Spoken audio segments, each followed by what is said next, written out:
After absolutely adoring Octopath Traveler, I couldn't wait to see where Square would take their beautiful HD 2D art style next. A tactical RPG wasn't exactly what I was hoping for, not because I dislike the genre, more that I'm not very familiar with it. I've played a few Fire Emblem games, Valkyria Chronicles, Mario and Rabbids, and XCOM, but that's about all, so far anyway. I'ma get to Final Fantasy Tactics soon, don't worry.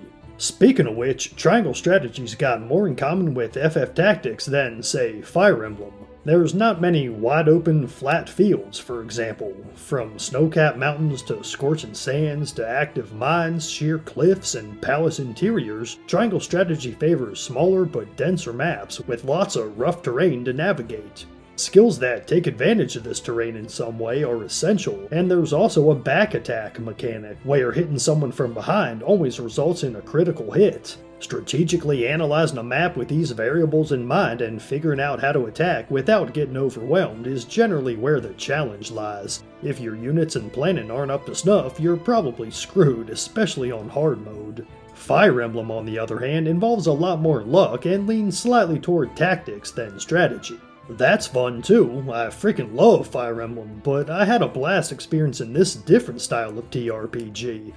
But if you thought gameplay was the main focus here, oh boy, you might be surprised. The gameplay is fantastic, and I'll get into it more soon, but on my first playthrough I spent as much, if not more time in story scenes than playing missions. Triangle Strategy is packed with story, an epic involving 3 kingdoms in a resource war, an honorable prince who takes on massive responsibility, religious zealot slave masters, and plenty of backstabbing and brutality.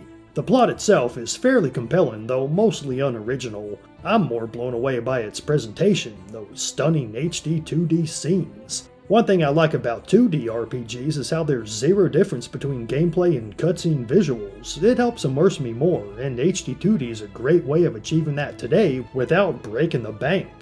Many story scenes play out on what later becomes the map for your next battle, and it all just works. This style suits TRPGs perfectly, even better than traditional JRPGs like Octopath Traveler, since there's tons of scenes of people in rooms talking, which is when this style shines most. I'm never bored, even during the drier dialogue scenes, because there's always beautiful stuff to look at. The bloom effects, just right. Characters, well designed and expressive. Animations, gorgeous and fluid. Do I need to go on? You're looking at the game, you'll be the judge throughout this video. Even the menus don't skimp, featuring detailed anime-style hand-drawn art for every character.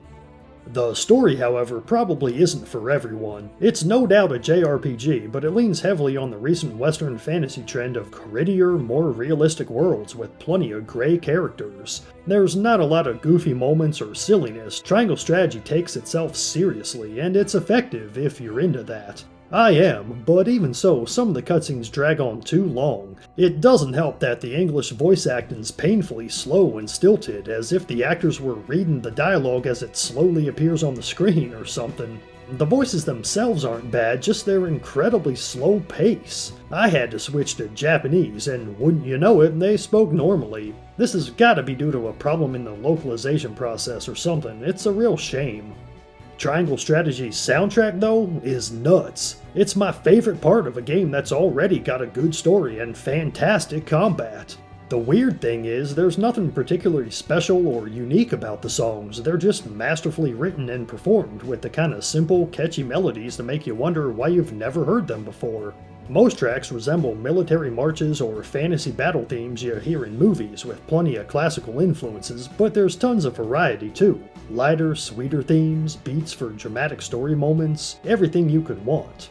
Just like Fire Emblem Three Houses, Triangle Strategy's battles often felt more like a music appreciation experience with gameplay accompaniment rather than the other way around.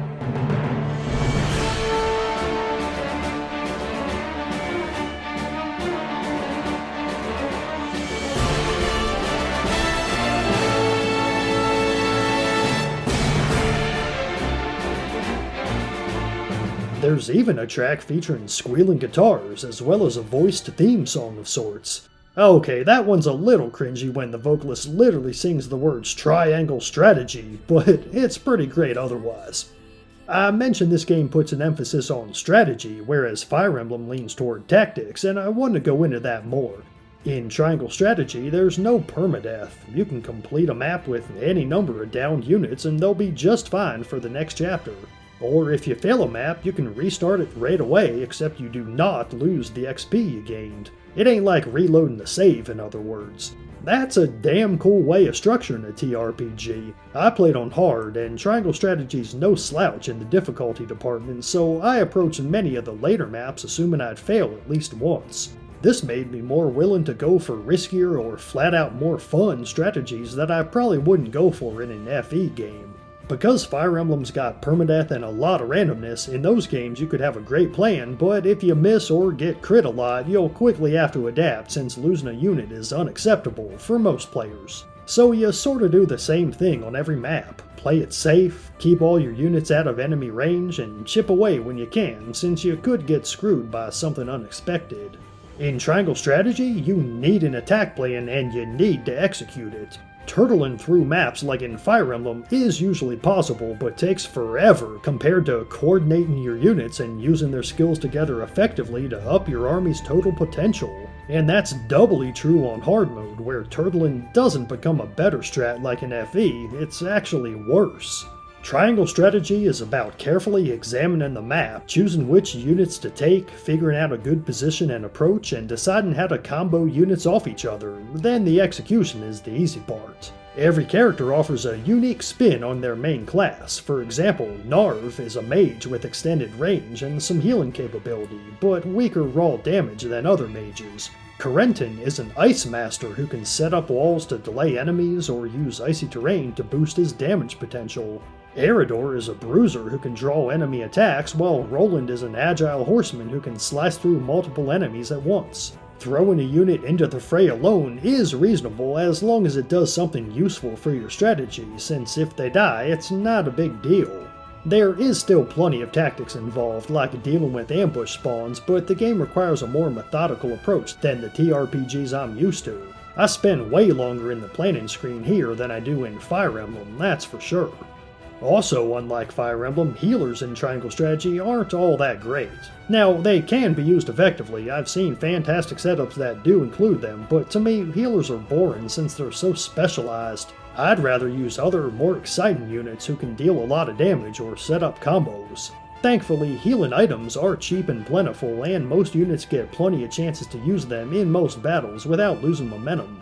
It's kinda broken how every character pulls from the same inventory and can heal other nearby units, all with no resources required other than the gold to buy the items. To balance this, gold is hard to come by on your first playthrough, and even on subsequent ones. Playing optional battles can net you more, but I wouldn't exactly call this grinding since the game seems built around it. The enemy levels tend to increase a lot between missions, and it seems like the game wants you to use the mock battles to test out any new units or skills you've acquired, all while gaining money and resources to upgrade them further. Then, when ready, it's on to the next battle. Plus, most mock battles take place on unique maps, so they're worth playing anyway. You're in for a lot of them though, if you want to get super rich. There's certainly no need to do so, but you can. One of my favorite characters, Medina, relies on a lot of expensive items, but she's also got a godly skill that lets her use 2 items in one turn. With plenty of broken items such as healing pellets that target 4 characters at once, or elemental pellets that can change terrain, she's among the best characters. Actually, Triangle Strategy is full of broken units, but it does a good job of pacing them out. New characters join you periodically depending on choices you make during the story, though this is all hidden and is effectively random on a first playthrough. Furthermore, most of the best characters only reach their full potential after upgrading their skills using expensive resources, which isn't feasible until a second or even third playthrough, so even the weaker units get their chance to play important roles. Once you've got everyone leveled up though, easily more than half the roster is good enough to deploy on any map, and there's plenty of truly OP units to fill a squad that can take on even the toughest challenges. Milo and Lionel can shut down whole squads of enemies, while clairvoyant child Quahog boasts literal time manipulation powers that remove every iota of difficulty if you really want to go that route. Of course, knowledge is power, and a lot of characters or skills seemed useless to me at first until I decided to experiment more and take a look at what fellow YouTubers were doing.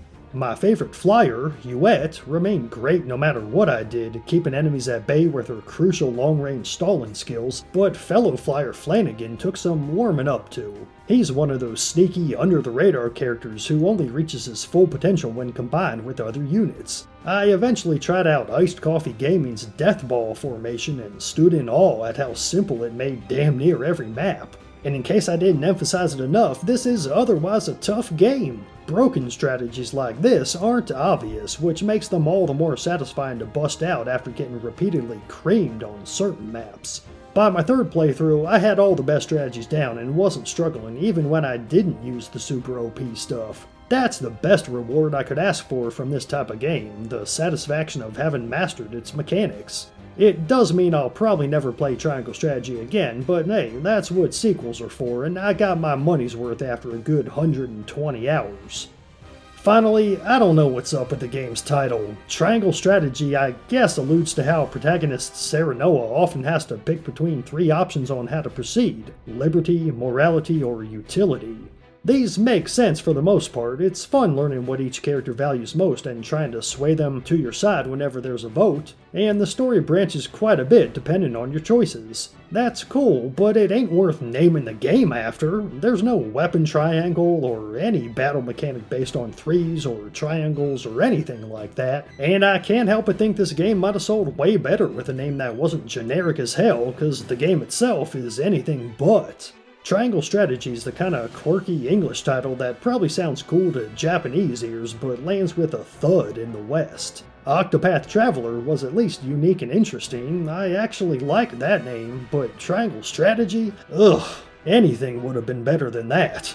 Ah well, it's nevertheless an excellent game I'd recommend to any TRPG fan. If you're not digging or are bored with the story, skip it. There's plenty of depth to the gameplay that'll satisfy for a long while.